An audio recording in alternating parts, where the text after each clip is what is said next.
Welcome on into the RotoWire Fantasy Football Podcast. I'm your host, John McKechnie, joined as always by Mario Puig. It is officially Fish Bowl season. You know what time it is. We're into July, so we're getting into the Scott Fish Bowl breakdown. We're also going to get into some more difficult position groups to analyze for fantasy. We've been doing a lot of running backs lately. We're going to transfer over to receivers, get into a couple of tricky receiving cores. Let's start the show.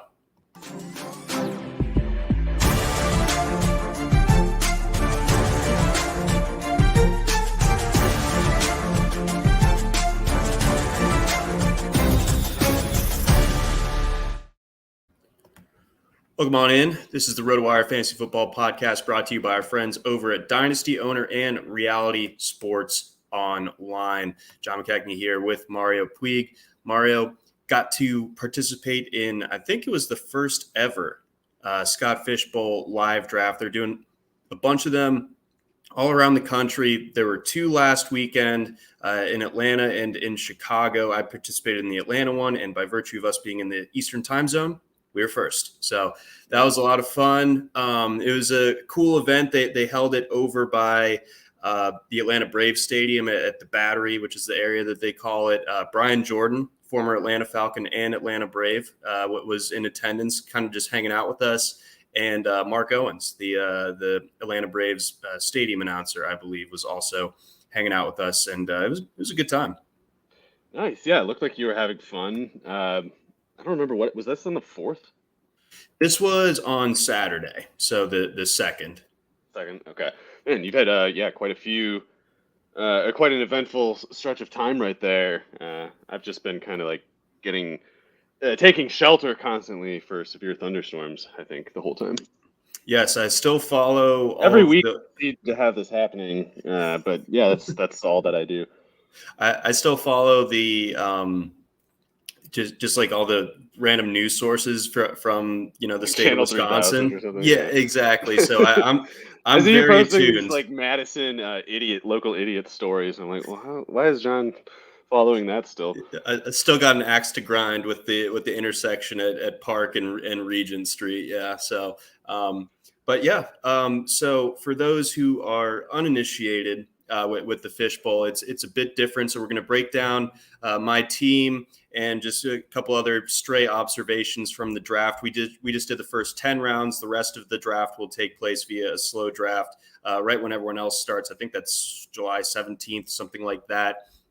But it's an interesting setup. You can start two quarterbacks. I think you can flex like any position. You get 6 points for a passing touchdown, but minus 4 points for an interception. You get points for completions and completion percentage. If you're over 66.6% completion in a game, you get a bonus. And if you're under there, it's a negative. It's minus 1 point. That's the big thing. And then there's also a tight end premium wrinkle as well, where they get an extra half point per first down and an extra half point per reception. So that juices the tight end scoring, and it makes both the tight ends and the quarterbacks kind of the first positions that really get picked over. And that really presents an interesting way to form your team. I kind of went the chalky route. I went with quarterback and tight end heavily in the early part, but some other people had to kind of steer into the skid. Alfred, who works over at Campus to Canton, a good guy, got to meet him. He fully steered into the skid. We did a Kentucky Derby style, and he chose to be picking on the turn. There's a third round reversal. So he fires it off with Justin Jefferson, Jamar Chase, and Kyle Pitts with his first three picks. So while everyone else was stacking up either quarterbacks or running backs early, he went the double wide receiver route. And I thought that was, if you're choosing between getting the best two players at a given position versus like, the 8th or 9th, I think that's a fine enough move. Yeah. Did you say this was the scoring was the type where you lose points for, what the hell was it? Do you lose points for incompletions too, in addition to interceptions and like sacks maybe? I remember last year there was a really nasty penalty for a turnover prone, incompletion prone player would oftentimes end a week with like 1 point, something like that. Yes, I think so. They changed it so it's not quite as harsh this Okay. year. Because It's I was gonna just say, oh, sorry, but by conventional scoring standards, looking at Alfred's team here, I mean, as long as you get three starters, you could do a lot worse. I mean, some people are gonna spend early picks on quarterbacks and still somehow not get three actual starters, but you got Winston, Zach Wilson, and Daniel Jones, and none of them are getting benched, in my opinion. So as long as Daniel Jones doesn't give him like a -15 with, I don't know, one of his bad days, then it might actually work out pretty well. See, exactly. So that there's a couple different ways to go about your roster builds in the fishbowl, and you don't always have to just go with the conventional wisdom. Although that's what I did, but I kind of had the luxury of having the board fall to me in that way. So we had a Kentucky Derby style pick selection. I took the fourth selection. So Jonathan Taylor goes number one overall. Then we got Josh Allen and Patrick Mahomes. Not totally surprised that either of those guys were the first two quarterbacks off the board. I went with Justin Herbert with the fourth overall pick, and then I piggybacked that with Mark Andrews. Took Nick Chubb in the third round, and then I took Tua Tagovailoa in the fourth. So that's round four, pick four. And the thought there was that the quarterback crop was really starting to dry up at that point, and it would have been a pretty big cliff after Tua. I wasn't going to reach on a Ryan Tannehill. I wasn't going to take Mac Jones that high.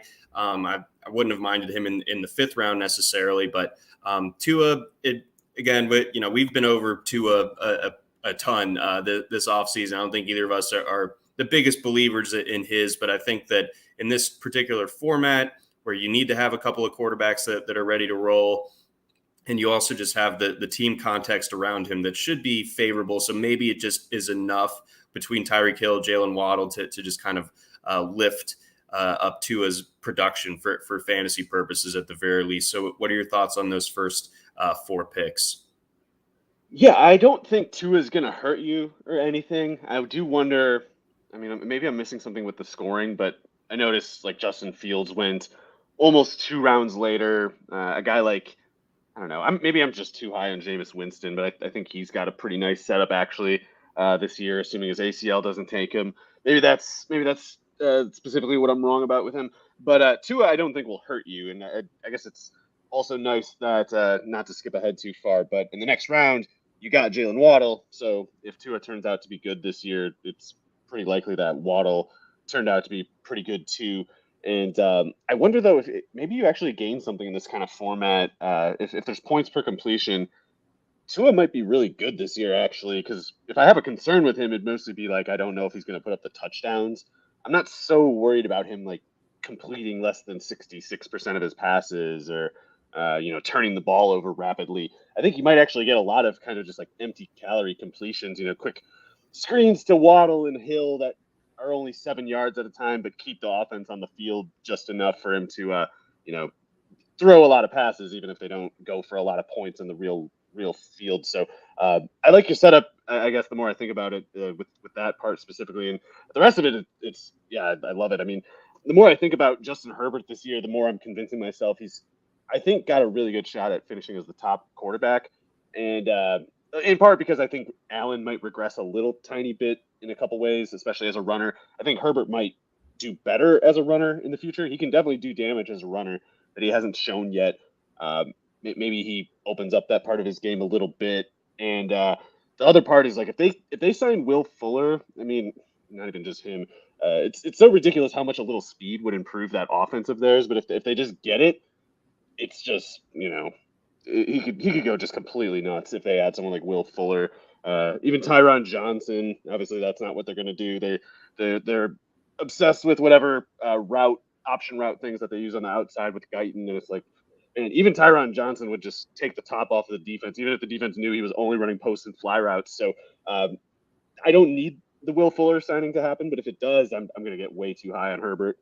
Yes, yeah. I mean that we've definitely touched on that, and we were both, I think, surprised with the way that the Chargers approached the draft as well, in the sense that is a good receiver class, and there was speed available where the Chargers were picking, but they kind of skewed that a little bit, so that the Keenan Allen, Mike Williams thing. We will go ahead and I think we can maybe squeeze them in at the end. We're going to talk about the Broncos a little bit later on in the show. But I think that that Chargers receiving core is certainly worth talking about as far as like, your ADPs and how that's setting up, because they're Allen and Williams going about around apart from each other. And actually, in fact, here's, a bit of a talking point. So I took Jalen Waddle in the 5th round, and I was presented with the option of going with him and pairing him with Tua, or taking Keenan Allen and pairing him with Justin Herbert. But I felt a little bit more confident in just going solo Justin Herbert than I did with Tua. I just feel like I want the sure thing with, not that Keenan Allen isn't a sure thing, but I just feel like we've already seen his best seasons, whereas Waddle, we could see a significant leap forward. So I went with Waddle over Allen. Yeah, I guess I can't really get myself convinced either way. I mean, I think it was one of those situations where it's kind of just a coin flip to me. I mean, I'm high enough on Waddle that I'm definitely not going to be the person to tell you not to take him there. With that said, I do think it'd be an upset if Keenan Allen had less than 100 catches. So, there's some sort of security there. I'm not sure Waddle lacks it. So Waddle, on the other hand, probably has a little more upside. Like you said, Keenan Allen's kind of maxed out. Like, you're definitely going to get the usual thing with him, but you're not going to get more than that.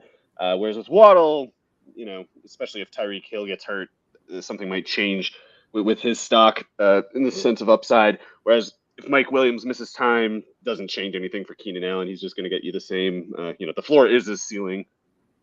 Yeah. The ceiling is the roof, as Michael Jordan famously once said.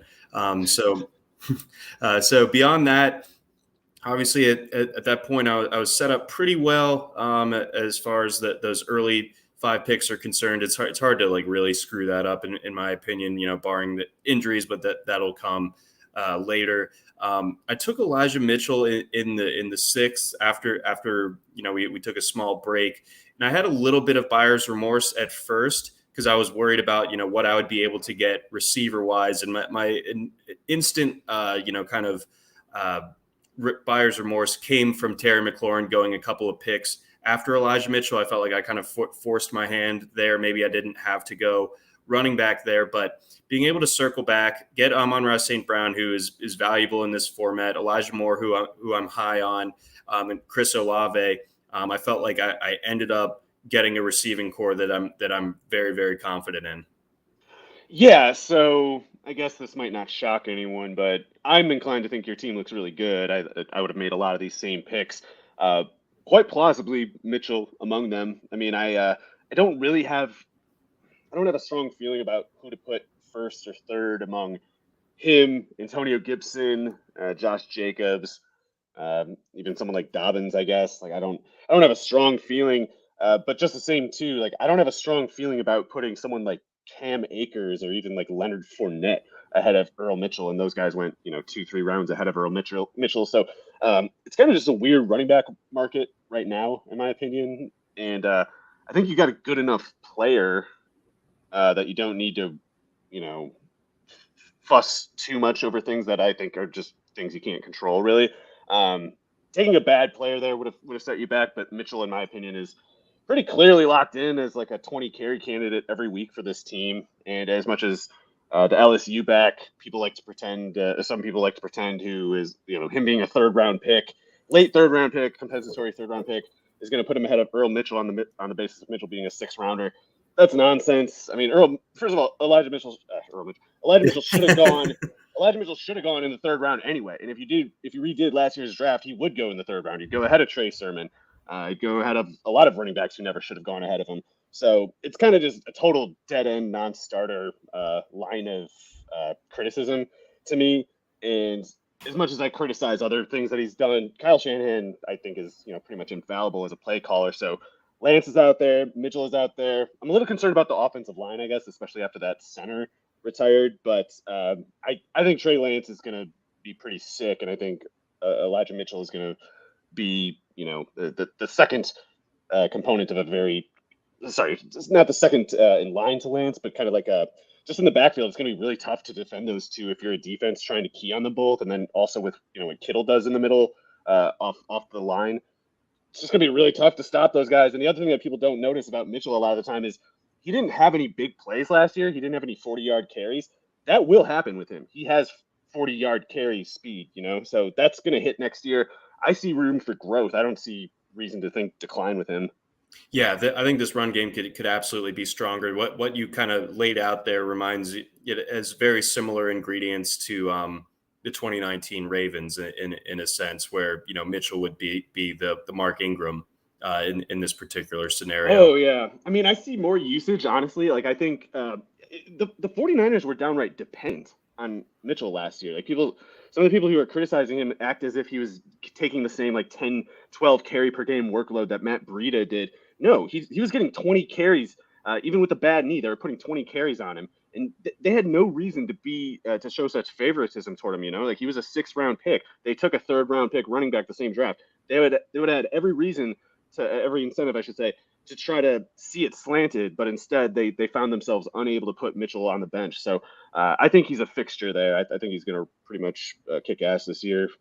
I do as well. So I have a decent amount of shares of him in best ball, and I'll be continuing to target him at his current ADP. And for this league, I wanted a strong second running back, and you can just kind of I'll have to kind of pepper the board with some dart throws as far as this next group of running backs once the draft gets started back up, because it's as you could expect starting to dry up just a little bit, but there's still some good running backs on the board that I'll be taking a close look at. And then, your thoughts on the trio of Amon-Ra St. Brown, Elijah Moore, and Chris Olave. I got some eyebrow raises actually. I thought it was interesting that I took Elijah Moore over Garrett Wilson. Yeah, I don't know why. I mean, I think Elijah Moore is probably better, and I know it might seem kind of just baseless that I say that. It's not. I mean, I could be wrong, but I have my reasons, which are that I think Elijah Moore is a lot more skilled as a receiver. I know Garrett Wilson's a better athlete, but A, I think he's only slightly better, and B, I think their skills as receivers are quite far apart. And that's not me saying Wilson's going to be bad or anything. I just think he is more toolsy than polished, and I think Moore is both. I think he's ready to really be one of the best receivers in the league this year. I actually would have took him ahead of Amon-Ra St. Brown. So not that I'm criticizing that exactly. I mean, I like Amon-Ra St. Brown too. There were a couple receivers in this range that I liked a lot, and I would have really liked to get Allen Robinson, who somebody took the pick before you, or Juju Smith-Schuster 2 picks before that. But Amon-Ra, for the roster construction that you have, was sufficient, especially since you got 2 more guys that I think are going to be great with Elijah Moore and Chris Olave. Not to skip Olave exactly either. I think he's really going to be good right away, and I think, man, even he might be kind of getting a little bit marginalized, I think, as people try to create intellectual space in their reasoning to justify Garrett Wilson hype. Garrett Wilson is not going to be as good as Chris Olave. I'm just going to say that. I know some people get really mad about that. Chris Olave is going to be sick day one, and doesn't matter to me really whether Michael Thomas is there. I think if Michael Thomas is there, fine. He's going to be Jarvis Landry's problem. If he's not there, then Jarvis Landry has no problems, but neither does Olave. So I think that's a really good group. And as much as there might be like quibbling to do over which particular players were picked at which particular spots, I think your roster construction overall is coherent and soundly arranged such that they're pretty much all successful picks. Yeah, I feel very good about it, which always makes me nervous in the end because the draft's where I feel the most confident. Is what I'm saying. I think it's a good team. You're going down. But yeah, it's just over for you. Should have known. But then, going back to the Garrett Wilson, Elijah Moore thing, I just felt like Elijah Moore, he's in his second season. He's already got a year in the NFL under his belt. He's already got a season. Man. Yes, I think so too. He's got a year with Zach Wilson already ready to go. I'm starting to wonder if Zach Wilson might be someone to keep an eye on for a late quarterback. Could be a little bit like Tua, because like Garrett Wilson will be good. And when I'm saying he's not as good as Olave, that's not because I'm saying Wilson's going to be anything less than good. It's just Olave is really, really good. Olave's, in my opinion, substantially better than someone like Rashad Bateman last year. And I know a lot of people especially in the dynasty community, have been seeing Bateman as kind of like their next Justin Jefferson kind of thing. Like, no, Chris Olave, if there is another one of those, it's going to be someone like him. Yeah, I think so as well. Yeah, Olave, like he's so polished. I love the landing spot. I think he's gonna be ready to rock. Whereas like Garrett Wilson, I could see him.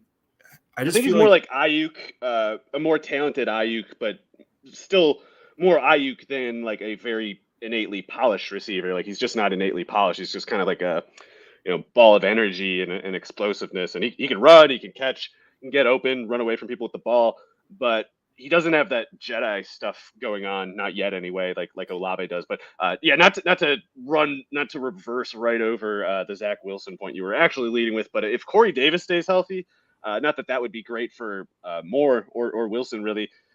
It would be kind of like a Tua sort of situation with Zach Wilson, where it's like, how can you possibly make an excuse for failing with what you have here? And maybe he won't.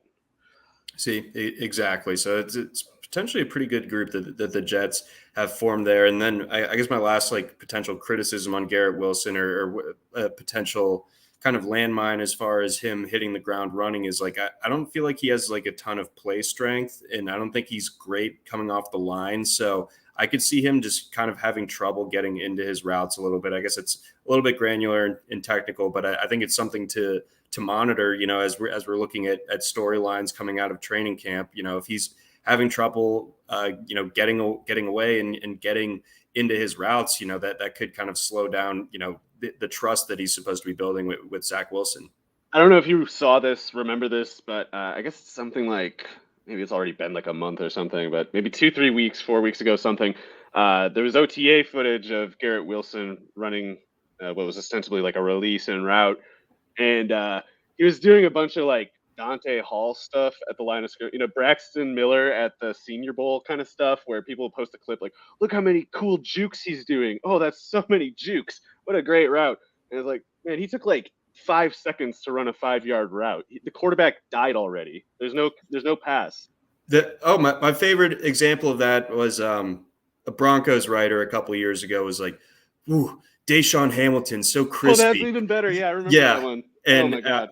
Like he's just doing the salsa for like 8 seconds. It's exactly. He's doing like it's like doing bad Stevie Johnson impressions. It's like he would do cool like foot tricks and stuff, but he'd be like running past you when he did it. He wouldn't just be breakdancing at the line of scrimmage and then miraculously getting open for some reason.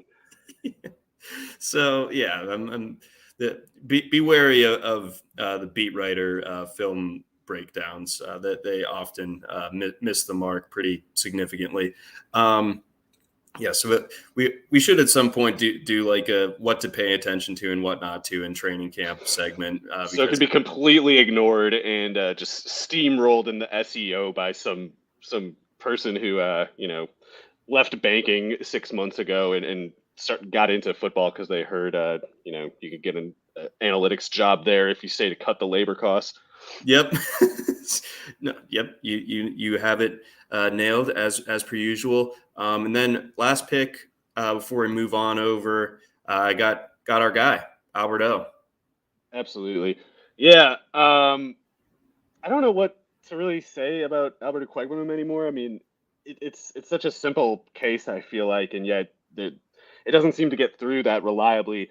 I can't tell why. And it doesn't make sense for for the public, especially, to be like super predisposed to Dulcich hype. And it indeed, like, there isn't even that much. It's just like a couple places in like Dynasty Twitter and some deep dive areas of fantasy football Twitter, you can find people talking about how epic Dulcich and his 4-inch shorts are and whatever else. But generally, it's like everyone's just kind of skipping the question entirely of the Denver tight end position. And that's weird to me when Okwuegbunam has all these conventional, just sterling good indicators in his profile, and they can use him.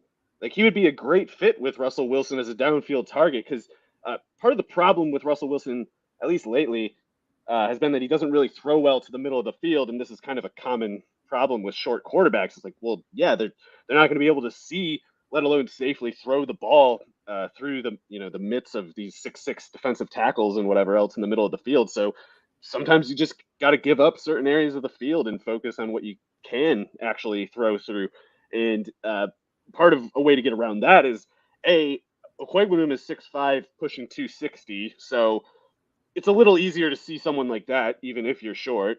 And B, he's got the speed, the 4.49 speed to push the seam downfield. Like he can outrun a lot of safeties try to cover him who are 50 pounds lighter or more. So when you have that kind of when you can dictate the physics of the game like that, it would be an immense error by the Broncos to take his snaps away to put Dulcich on the field when Dulcich was a totally decent prospect and he'd be a really good second tight end.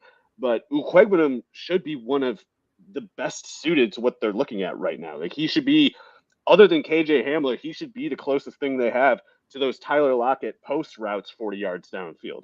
Not that they're going to run the same look exactly, not necessarily it's going to happen at all.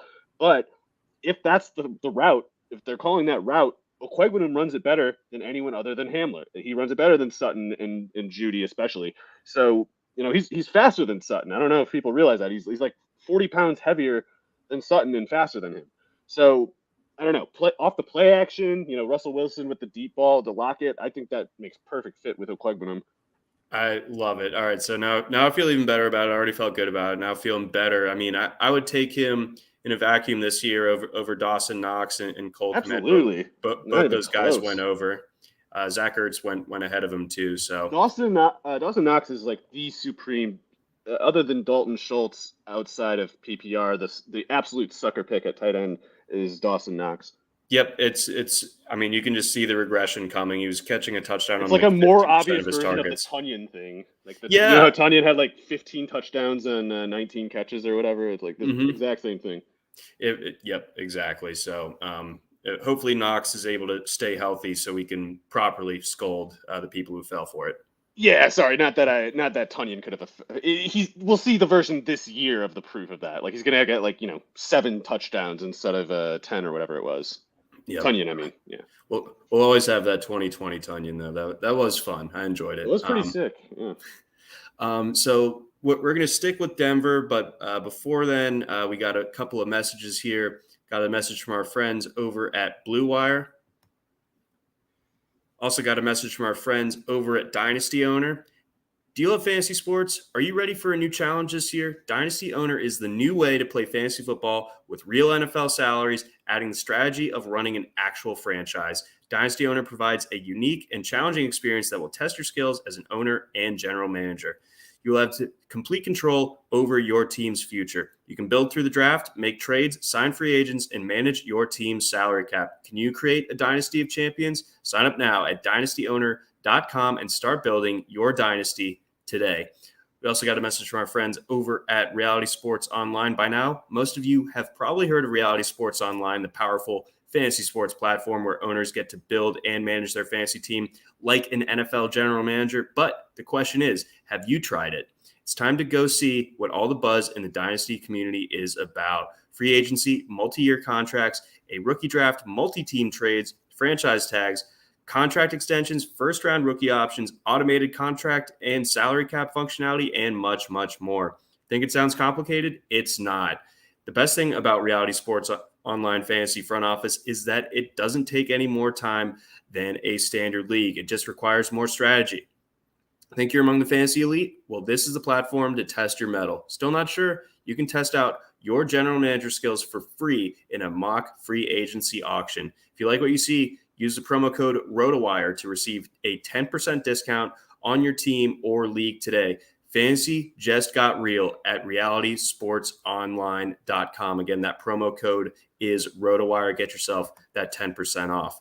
All right, Mario. So again, we've been breaking down some backfields that have been, I think some of the tougher ones to solve for fantasy. We've given our pretty good explanations there. We've bounced around.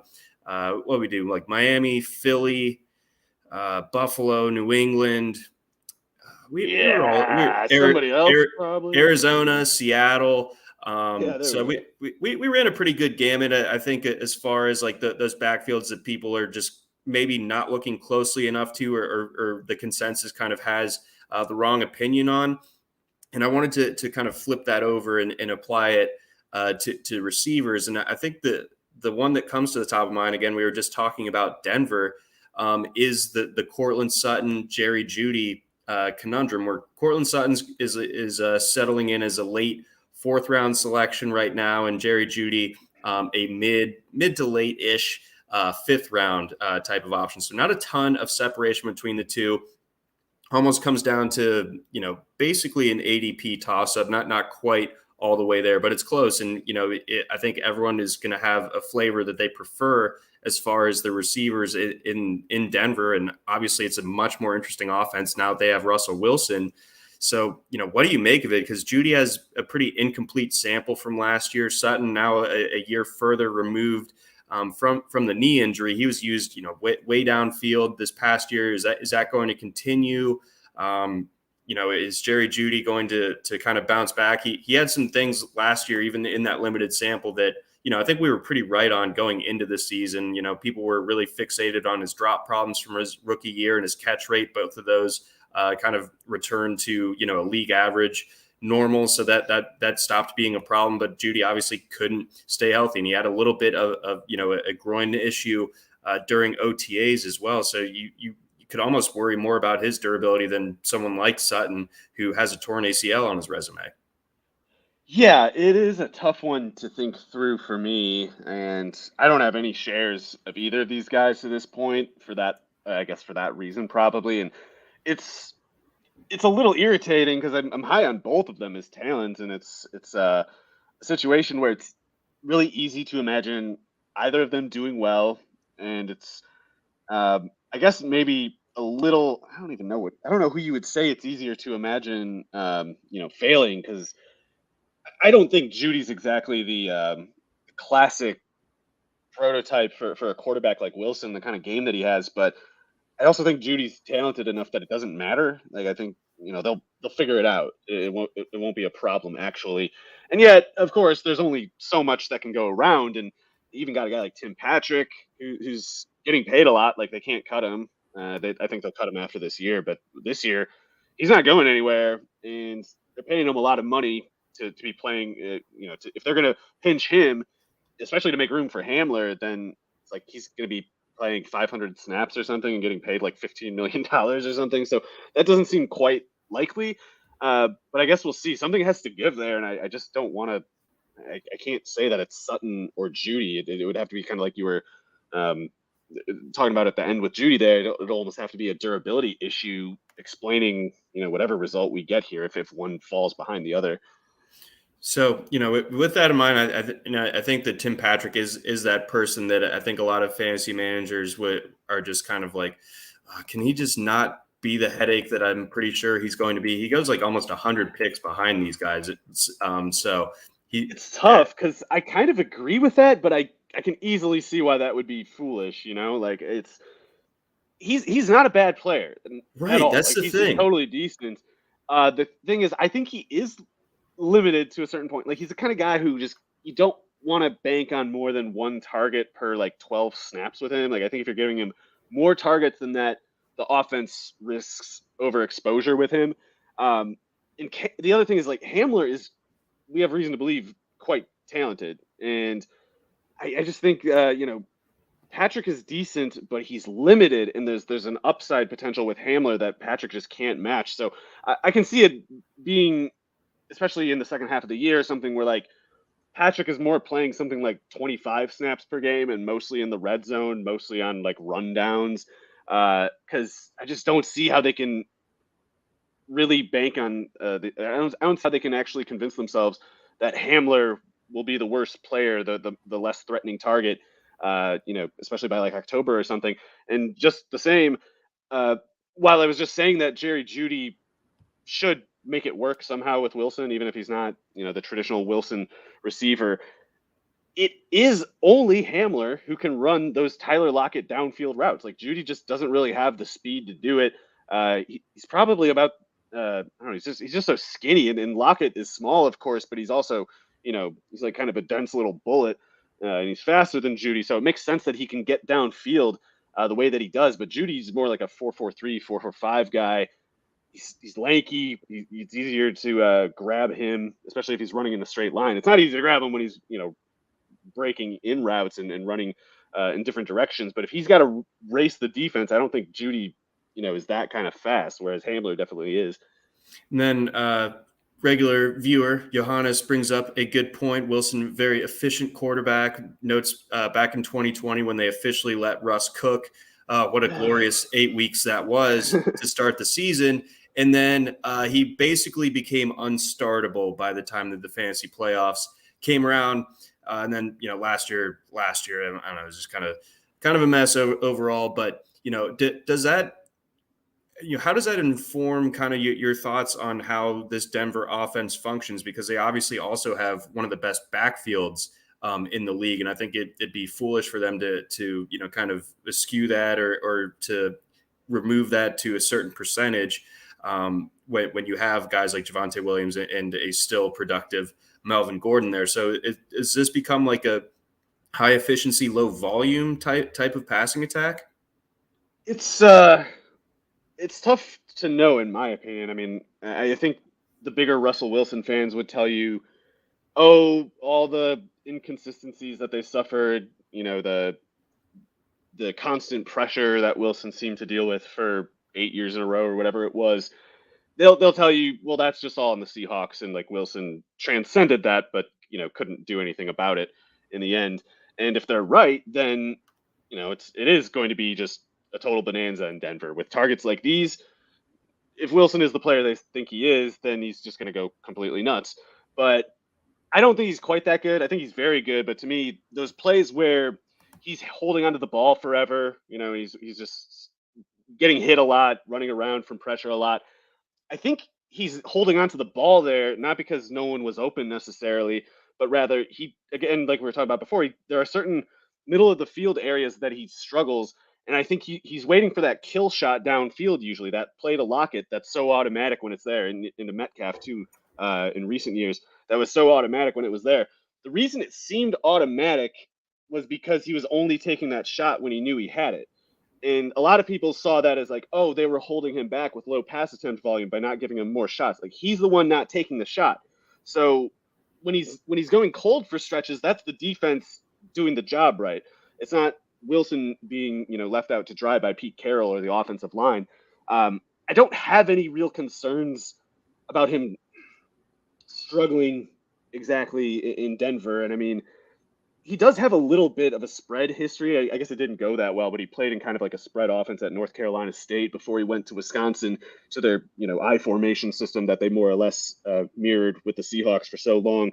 But I do think he's going to still have those plays where if it's just some guy in the middle of the field and it's under 12 yards and everybody else is covered, I think he might pat the ball and run around, get hit a little bit, and do some of the same things that he did in Seattle. But what makes me a little bit more optimistic that even if he has some ugly moments, I think it'll be glossed over in fantasy at least, because that should be a pretty up-tempo, high-scoring division. So at least during the divisional schedule, I think all the Chargers, Chiefs, and Raiders could be in the top 5 most up-tempo teams this year. And if something that's not necessarily likely or whatever, but if that general trend occurs, then the Broncos play count is going to get dragged upward too. And the percentage of plays that they throw the ball rather than run it is going to go up too. So I think there could be a volume element there that's almost forced, like dictated by the division. And I think, if anybody throws enough passes, the yardage will kind of just pile up, even if it's not pretty or efficient. Right. Exactly. And with Wilson, you kind of feel like, I think it'll be fine. Like, yeah. I like him more than someone like Dak Prescott this year. A lot of that's just that I'm worried for Dak and the Cowboys offense. But, I'm not as high on Wilson as some people, but I just can't really find cause for concern, really. So,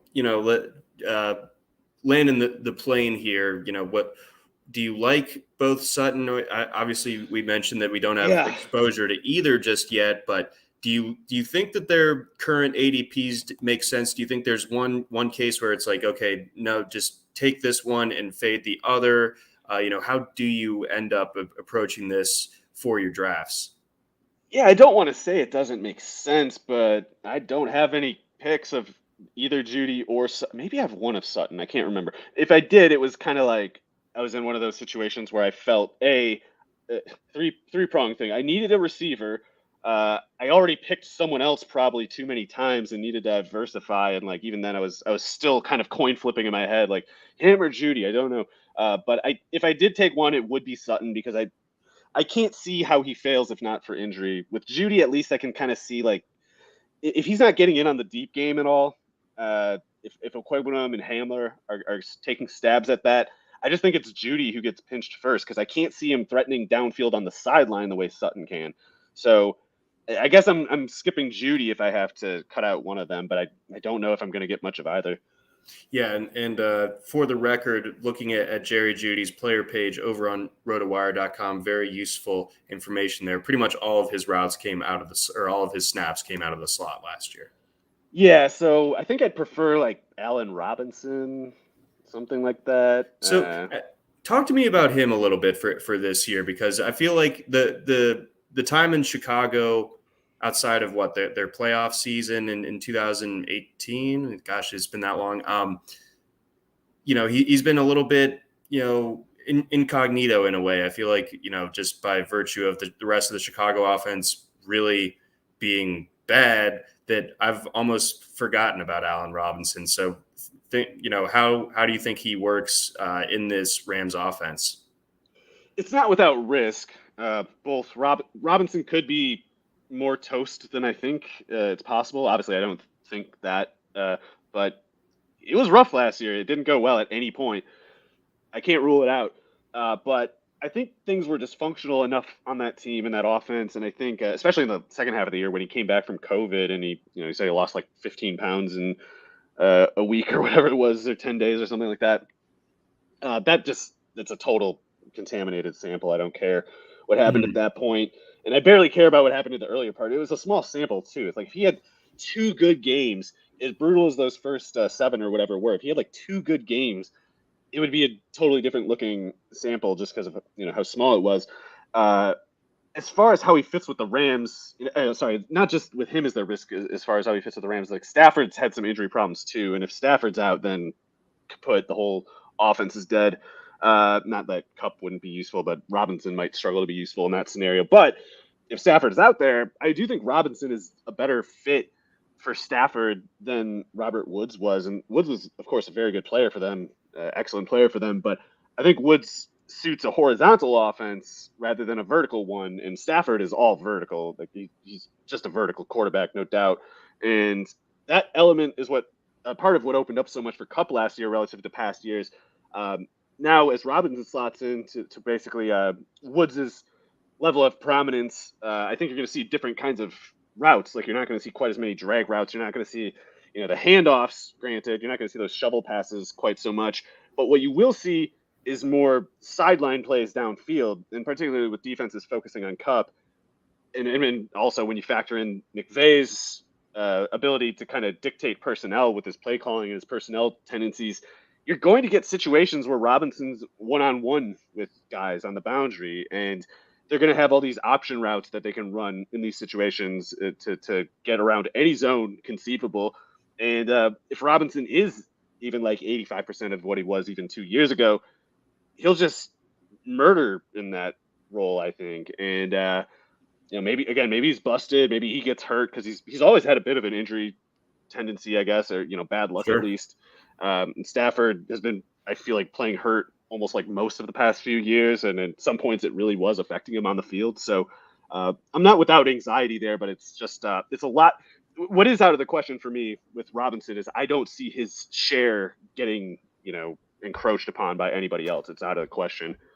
Yeah, it's not the deepest group of receivers. Once you get past those two, yeah, it sucks. They have a terrible depth chart with their backups. It's just awful. Okay, so you've resold me on Robinson. I think I need to go ahead and acquire some shares. I got a couple questions to get to here. Julia wants to know, how would you rank Russell Wilson, Kyler Murray, Dak Prescott? So it's a tricky one. Yeah, I might be in the extreme here, but I rank them in that order. I'm really worried about Dak Prescott because I think the Cowboys are going to have the wheels fall off this year. And I'm also worried about the wheels falling off the Cardinals, but Kyler at least still runs. Dak isn't a runner anymore. Kyler has those games sometimes where he just takes over the entire game on like 6 carries, and that's definitely in play with him, even as much as I'm concerned about that team. Yeah, no, I think I think I might consider Kyler first among that group, but Totally fair. Yeah, I don't feel strongly about it or anything. I think that but by the end of the building of your best ball portfolios, the end of draft season, I think it's smart to have a decent chunk of both Kyler and Russell Wilson this year. Got another one here, circling back to our Sutton and Allen Robinson conversation. Who do you prefer in PPR? I'd take Robinson. If we're talking like there we 10 have it. times, at least 8 or something. All right, here it is. So let's go ahead. Let's round it out. Let's get on over to the Chargers. So Keenan Allen, talked about him briefly earlier on the show when we were talking about the decision, or my decision in Fishbowl, to go with Jalen Waddle over him. So you have Keenan Allen, who is going, he's going like early third in NFFC. And then Mike Williams goes mid fourth in NFFC. Mm-hmm. Yeah, right. Yeah, I guess that is the kind of the reasoning between the gulf between those two. But they go 2 picks, or they go in consecutive picks on underdog. By contrast, is all the reason I mentioned that. But yeah, interesting. Yeah, so Keenan, I know he's basically boring at this point, but like we were saying before, limited as the ceiling might be, the floor is also the ceiling. So the amount of security that he gives you is pretty rare. And if you pull off the right roster construction, and all you need from him is that every single week, 18 to 22 points or whatever, he can give you that.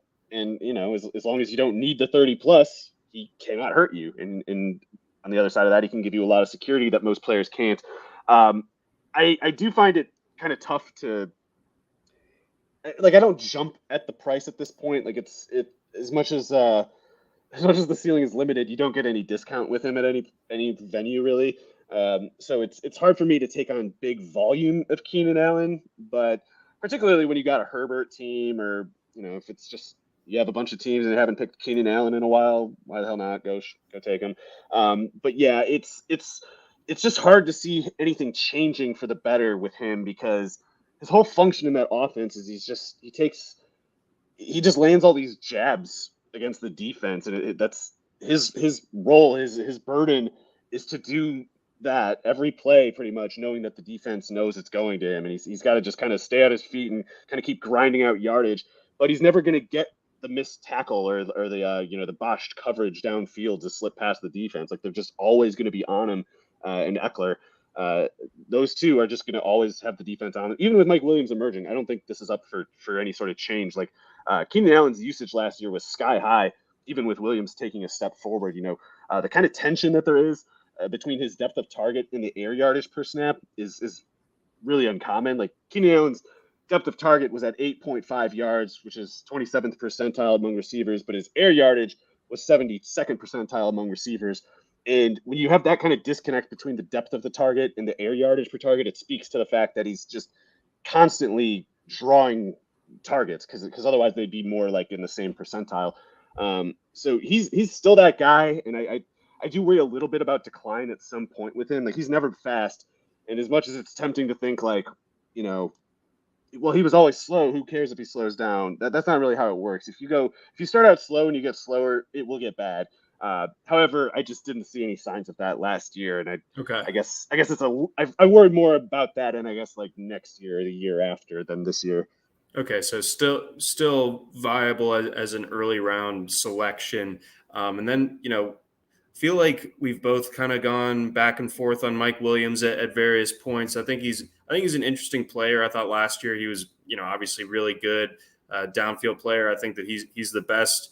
Not that it needs to be a staple or should be a staple of your offense, but I don't think there's anyone better at the sideline jump ball than Mike Williams. But again, that's only a handful of times that you're going to see that be useful in a given season. But I think that it's similar to what we were talking about with the Rams, where that the depth just really drops off after the top two options to where Keenan Allen is going to get as many targets as he can handle, but I think Mike Williams is, ticketed for a good amount of targets as well. I mean, he jumped up from 85 to 129 last year. You see him, reaching well over, 115, maybe into the 120s once again this year. And I think he's definitely still in his prime as well.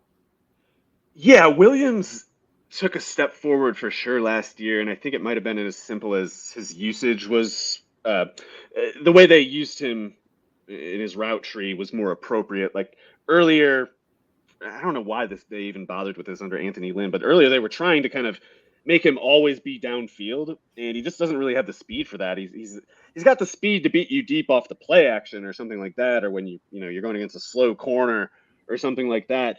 But he doesn't have the speed to threaten vertically reliably. What he does have enough speed to do is, and like you said, he's got the catch radius and the ball skills to threaten consistently around 15 yards downfield, rather than a lot of his throws in the past would be 25, 30, something like that, which was why it was so easy to have low catch percentages too, because it's hard to catch jump balls that far downfield. So I don't think there's anything of a mirage in last year's numbers. Like I think he's going to keep those gains because they're going to keep using him the same way, which is I think the explanation for the improvement. But I do have trouble imagining growth there. Like when we were talking about Herbert maybe being top quarterback this year, I don't know where that growth as a passer is going to come from. I think Keenan Allen and Mike Williams are both maxed out.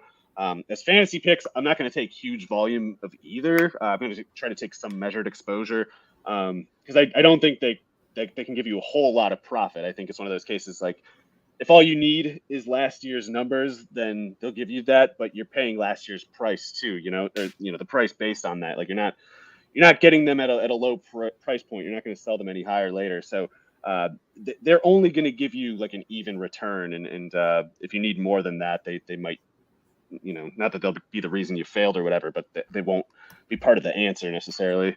Okay, and so with all that in mind, and kind of going further into the idea of Herbert being the potential QB1 this year, so does that just kind of have to come from the rushing production in that case? Is there any other kind of like a little dark horse bit candidate in the passing a little game? bit, and the other part is I do think regression on Josh Allen's point total is necessary for that. Like I don't think Herbert's going to overtake the point per game figure that Allen showed last year. It's going to take some regression there to get Herbert there, but a couple rushing touchdowns more, especially if he get like 3.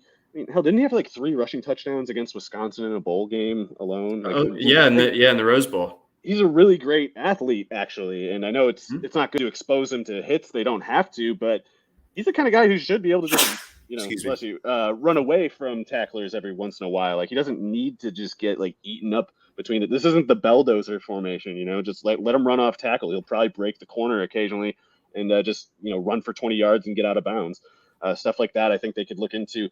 But I want to mention clearly, some people seem to think like Josh Palmer overtook Jalen Guyton last year, and that's not what happened. Josh Palmer got more playing time at certain points when Allen was missing time because he's his backup. And when Allen's on the field, Palmer is more like a swing backup and a 4-wide player. They're going to keep Guyton at that spot, or at least if they don't, I'm all of a sudden very worried about my, Herbert QB1 potential. I think it's out of the question. If they make that offense even slower, it can get more difficult. No, it absolutely could. So, they need someone to like help Brandon Staley not outthink himself. So Palmer could be really productive though if Allen gets hurt. Okay, noted. And then any like late round curiosity in any of the tight ends? For the Chargers? Yeah. No, I know there's still some Gerald Everett apologia out there. It's not going to be from him. I mean, I know Jared Cook sucked, but you got basically the same problems with Everett, except he's actually not as fast as Jared Cook is. Right, exactly. So there's an issue with that. And then round it out with one last question from Julia. Josh Palmer or Jalen Guyton for PPR? Definitely Palmer. The one thing about Guyton is he's one of those guys who can play a lot of snaps and do nothing with them. He's a classic decoy. Whereas if Palmer's on the field, if he's getting snaps, he's going to get actual targets every so often. He's not gonna be doing distance running to take the safety out of the frame like Guyton does. Mario, I have good news for you, and it's breaking. Really? Oh. So what we've been expecting for forever is finally happening. The Browns have traded Baker Mayfield to the Carolina Panthers for a 2024 conditional 5th-round pick. Instant reacts. We need a GIF of your reaction there. I feel like this is they have to make this a reality TV show. It's a sin to not do some kind of I don't know, like they have to do like a real world, the 2022 Carolina Panthers. Real world Charlotte. This team is going to be memorably stupid. Look, I think Baker Mayfield could have helped things maybe in Seattle, and I think he's kind of not very good. But the problem here is that team is so cursed, it doesn't really matter what Baker Mayfield is about. And incidentally, I happen to think he's probably not the kind of character to improve the situation. You know, he has no reason to be happy. He's going to be sulking, and there's going to be bitterness and jealousy and sulking on this team that's just doomed and can't do anything. It's going to be a pretty dark place, I think. I'll go the other way, and I'll just say that this Panthers to the playoffs now. Absolutely. I've always said Matt Rule is a smart guy, and like Steve Spurrier showed in his stint with the NFL and at times with success at Florida, you got to rotate your quarterbacks, even if they're exactly the same guy. Even if they have no meaningful distinction with their traits, rotate them, keep the defense guessing. This kind of trickery will probably just catch the league by surprise, and they've solved their problems. Yep, this fixes everything.